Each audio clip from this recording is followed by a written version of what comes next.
ಆಚಿ ಮಸಾಲ. ಎಂತ ಅಡಿಗೆಯ ರುಚಿಯಾಗೋ ರಹಸ್ಯವು 20 ರೂಪಾಯಿ. ಗುಜರಾತ್ನಲ್ಲಿ ವರುಣಾರ್ಭಟ ಕೈ ಮೀರಿದ ಪ್ರವಾಹ.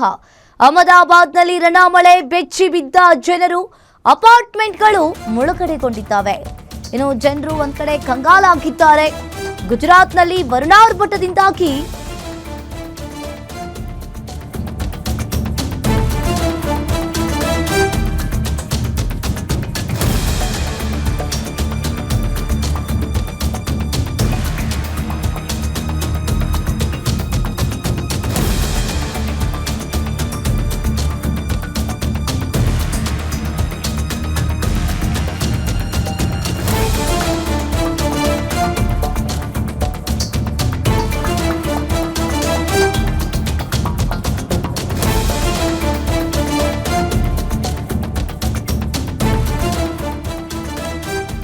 ಇನ್ನು ಗುಜರಾತ್ನಲ್ಲಿ ವರುಣಾರ್ಭಟದಿಂದಾಗಿ ಪ್ರವಾಹ ಕೈ ಮೀರಿರುವಂತದ್ದು. ಅಹಮದಾಬಾದ್ನಲ್ಲಿ ರಣಮಳೆಗೆ ಅಲ್ಲಿನ ಜನರು ಬೆಚ್ಚಿ ಬಿದ್ದಿದ್ದಾರೆ. ಅಪಾರ್ಟ್ಮೆಂಟ್ಗಳು ಕೂಡ ಮುಳುಗಡೆಗೊಂಡಿದ್ದಾವೆ.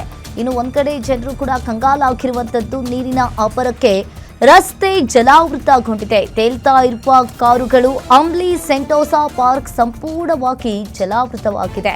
ಹೆಲಿಕಾಪ್ಟರ್ ಮೂಲಕ NDRF ತಂಡ ಅಲ್ಲಿನ ಜನರನ್ನ ರಕ್ಷಣೆ ಮಾಡ್ತಾ ಇದೆ. ನೀವು ಕೂಡ ದೃಶ್ಯಾವಳಿಯಲ್ಲಿ ನೋಡ್ತಾ ಇರ್ಬೋದು, ಇಡೀ ಅಪಾರ್ಟ್ಮೆಂಟೇ ಮುಳುಗಡೆಗೊಂಡಿದೆ. ಇನ್ನು ಹೆಲಿಕಾಪ್ಟರ್ ಮೂಲಕ NDRF ತಂಡ ರಕ್ಷಣೆ ಕೂಡ ಮಾಡ್ತಾ ಇದೆ. ಅಪಾರ್ಟ್ಮೆಂಟ್ಗಳು ಮುಳುಗಡೆ. ಇನ್ನು ಜನರು ಕಂಗಾಲಾಗಿದ್ದಾರೆ. ಒಂದ್ ಕಡೆ ನೀವು ಕೂಡ ದೃಶ್ಯಾವಳಿಯಲ್ಲಿ ನೋಡ್ತಾ ಇರ್ಬೋದು, ಸಾಕಷ್ಟು ಕಾರ್ಗಳು ಕೂಡ ಈ ಮಳೆಯಿಂದಾಗಿ ಮುಳುಗಡೆಗೊಂಡಿರುವಂಥದ್ದು. ಇನ್ನೊಂದು ಕಡೆ NDRF ತಂಡ ಹೆಲಿಕಾಪ್ಟರ್ ಮೂಲಕ ಅಲ್ಲಿನ ಜನರನ್ನ ರಕ್ಷಣೆ ಮಾಡ್ತಾ ಇದ್ದಾರೆ. ನೀರಿನ ಅಬ್ಬರಕ್ಕೆ ಇಡೀ ಅಪಾರ್ಟ್ಮೆಂಟ್ಗಳೇ ನೀರಿನ ಒಂದು ಕಡೆ ಮಳೆಯಿಂದಾಗಿ ಸಾಕಷ್ಟು ಜನರು ಕೂಡ ಬೀದಿಗೆ ಬಿದ್ದಿರುವಂಥದ್ದು.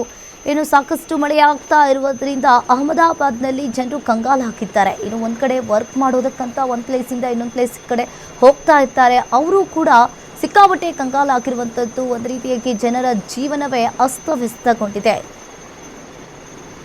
ಗುಜರಾತ್ನಲ್ಲಿ ವರುಣಾರ್ಭಟದಿಂದಾಗಿ ಸಾಕಷ್ಟು ಜನರು ಕೂಡ ಬೀದಿಗೆ ಬಿದ್ದಿದ್ದಾರೆ. ಸಾಕಷ್ಟು ಕಾರ್ಗಳಾಗಿರಲಿ, ಬೈಕ್ಗಳಾಗಿರಲಿ ಮುಳುಗಡೆಗೊಂಡಿದೆ. ಇಡೀ ಅಪಾರ್ಟ್ಮೆಂಟೇ ಮಳೆಯಿಂದಾಗಿ ಮುಳುಗಡೆಯಾಗಿದೆ. ಹೆಲಿಕಾಪ್ಟರ್ ಮೂಲಕ ಇನ್ನು ಅಲ್ಲಿನ ಜನರನ್ನ ರಕ್ಷಣೆ ಮಾಡ್ತಾ ಇದ್ದಾರೆ. ನೀರಿನ ಅಬ್ಬರಕ್ಕೆ ರಸ್ತೆ ಜಲಾವೃತಗೊಂಡಿತ್ತು. ಇನ್ನು ಕಾರುಗಳು ಕೂಡ ಒಂದ್ ಕಡೆ ಮಳೆಯಿಂದಾಗಿ ತೇಲ್ತಾ ಇದೆ. ಇಡೀ ನದಿ ಅಂತಾಗಿದೆ ಆ ಅಪಾರ್ಟ್ಮೆಂಟ್ ಸುತ್ತಮುತ್ತ.